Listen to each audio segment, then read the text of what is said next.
Good morning, Alex and friends. I'm Grace. Today is Monday, November 11th, 2024, and you're listening to Alex's News.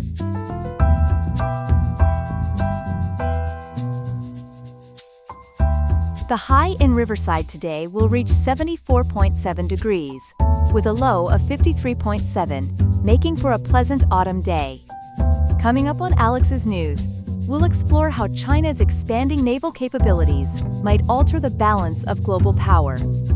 We'll also examine the reasons behind California voters' decision on prison labor legislation. And in an unusual wildlife story, we'll look at how an emperor penguin from Antarctica found its way to an Australian beach. Stay tuned for these stories and more.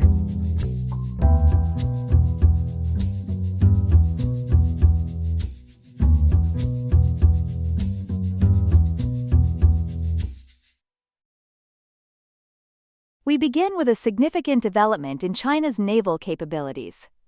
Recent reports suggest that China is making strides in developing nuclear propulsion for its next generation of aircraft carriers. To discuss this further, we're joined by our defense correspondent, Ethan. Ethan, what can you tell us about these developments? Thank you, Grace. According to recent findings by researchers at the Middlebury Institute of International Studies, China appears to be actively working on nuclear propulsion technology for its future aircraft carriers. This information comes from their analysis of satellite imagery and various Chinese government documents, including project tenders and environmental impact studies. That's quite interesting, Ethan. Can you elaborate on what exactly these researchers have discovered? Certainly, Grace. The key piece of evidence is a land-based prototype nuclear reactor identified at the Nuclear Power Institute of China's Site No. 1, also known as Base 909, in Sichuan Province. This reactor is believed to be part of what's called the Longway Project, or the Nuclear Power Development Project, aimed specifically at developing nuclear propulsion for naval vessels. And where exactly is this reactor located? The reactor is situated in the mountains of Mucheng Township, approximately 70 miles southwest of Chengdu. What's particularly noteworthy is that documents from China's 701 Institute, which is responsible for aircraft carrier development, indicate the procurement of reactor equipment intended for installation on a large surface warship with a national defense designation. If China succeeds in this endeavor, how would it change their naval capabilities? Well, Grace, if successful, this would put China in an exclusive club. Currently, only the United States and France operate nuclear-powered aircraft carriers.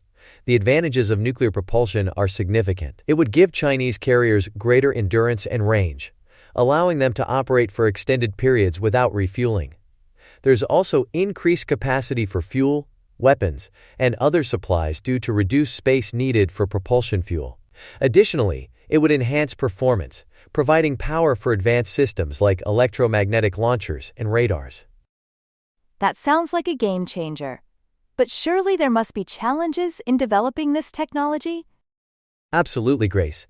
China faces several technical and engineering hurdles. These include ensuring safe and reliable operation of a nuclear reactor at sea, integrating the reactor with ship systems, and scaling the reactor to meet the power demands of a large carrier. There's also the complexity and cost of construction and testing, as well as managing nuclear waste and complying with environmental regulations. How does this development fit into China's broader naval strategy? This aligns perfectly with President Xi Jinping's vision of creating a first-class navy and maritime power. It reflects China's growing emphasis on maritime capabilities and its ambition to operate a blue water force capable of global operations. If realized, nuclear-powered carriers would significantly enhance China's ability to project power at greater distances, potentially challenging U.S. military intervention capabilities and altering the balance of power in areas like the South China Sea and around Taiwan. That's certainly food for thought. Thank you, Ethan, for this insightful report on China's naval developments. You're welcome, Grace. It's important to note that while China has made significant progress, experts emphasize that they haven't yet fully overcome all the challenges. The country still lacks the extensive experience in naval nuclear propulsion that the US and France have developed over decades. Thank you once again, Ethan, for that comprehensive overview. We'll be sure to keep our viewers updated on any further developments in this story. We turn now to a significant development in California's criminal justice system. voters have rejected Proposition 6, a measure that aimed to ban forced labor in state prisons. Joining us with more details is our reporter Chloe. Chloe, can you explain what Proposition 6 was all about? Certainly, Grace. Proposition 6 was an anti-slavery measure that would have amended the California state constitution to remove language allowing involuntary servitude as a form of criminal punishment. This measure was part of a broader national movement to address what many see as a racist legacy in our prison systems.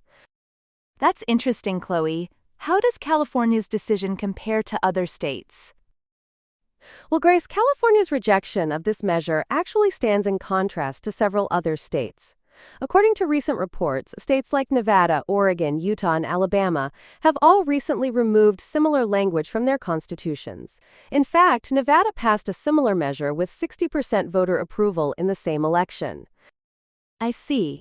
Can you give us an idea of the current situation in California prisons regarding forced labor? Certainly. According to data from the California Department of Corrections and Rehabilitation, approximately 60,000 inmates, which is about 67% of the prison population, are currently subject to forced labor conditions. These inmates work for wages ranging from 16 cents to 74 cents per hour, performing tasks such as firefighting, cleaning cells, laundry services, and various other jobs. Those wages seem quite low. What happens if inmates refuse to work? That's a good question, Grace. Inmates who refuse work assignments can face punishments such as disciplinary infractions and loss of privileges. This mandatory nature of work assignments has been a point of contention, as it can interfere with inmates' ability to prioritize rehabilitation and education programs. Who supported Proposition 6, and what were their arguments? The measure was supported by Democratic Party leaders, labor unions, and numerous advocacy groups. The California Reparations Task Force had also recommended this measure. Proponents argued that forced labor hampers rehabilitation efforts and contributes to higher recidivism rates. They believe that ending this practice is crucial for addressing systemic injustices and ensuring the state's constitution reflects values of equality and freedom. So why do experts think the measure failed? Interestingly, Grace, some experts and supporters believe the failure may be partly due to the ballot language itself. The language didn't explicitly mention slavery, which they think could have swayed more voters if it had been clearer. This is based on the success of Nevada's measure, which did use more explicit language. What's next for those who supported Proposition 6? Despite this setback, advocates and lawmakers plan to continue their efforts. They're planning an immediate education campaign to raise awareness about the conditions faced by incarcerated workers. They hope that by informing the public, they can build more support for future attempts to change the system. Has the California Department of Corrections and Rehabilitation made any recent changes to address these concerns? Yes, they have. The CDCR has recently increased wages, eliminated unpaid work assignments, and is transitioning up to 75% of full-time jobs to half-time positions. This is aimed at allowing inmates more time for rehabilitative programs. Additionally, California offers various rehabilitation and job training programs through the California Prison Industry Authority and partnerships with organizations like The Last Mile. That's quite comprehensive, Chloe. Is there anything else we should know about this issue? Yes, Grace. It's worth noting that this decision comes amid a broader shift in California's stance on crime and public safety. In the same election, voters approved Proposition 36, which lengthens criminal sentences for certain theft and drug offenses and directs more people to drug treatment after convictions. This change in public opinion is attributed to concerns over homelessness, drug addiction, and retail theft in the post-COVID-19 era. Thank you, Chloe, for that detailed report on this complex issue. We appreciate your insights. You're welcome, Grace. It's certainly a topic that will continue to be debated in California and across the nation. Here are some other headlines. In Baku, Azerbaijan, the COP29 climate negotiations have begun, focusing on striking a new deal for billions or even trillions of dollars to flow from rich nations to poor for climate change mitigation and adaptation. The conference is marked by the absence of several key world leaders and uncertainty over future U.S. climate commitments following Donald Trump's election victory. Donald Trump has broken the GOP's losing streak in Dearborn, Michigan, the nation's largest majority Arab city. This marks the first Republican presidential victory in Dearborn since 2000, signaling a shift in voter sentiment in this traditionally Democratic-leaning area. China has escalated tensions with the Philippines by officially publishing geographical coordinates for 16 base points around the disputed Scarborough Shoal in the South China Sea. This move comes in response to new Philippine laws defining its maritime boundaries, leading to increased patrols and diplomatic tensions between the two nations. In financial news, Bitcoin has surged above $82,000, while global stocks show mixed performance.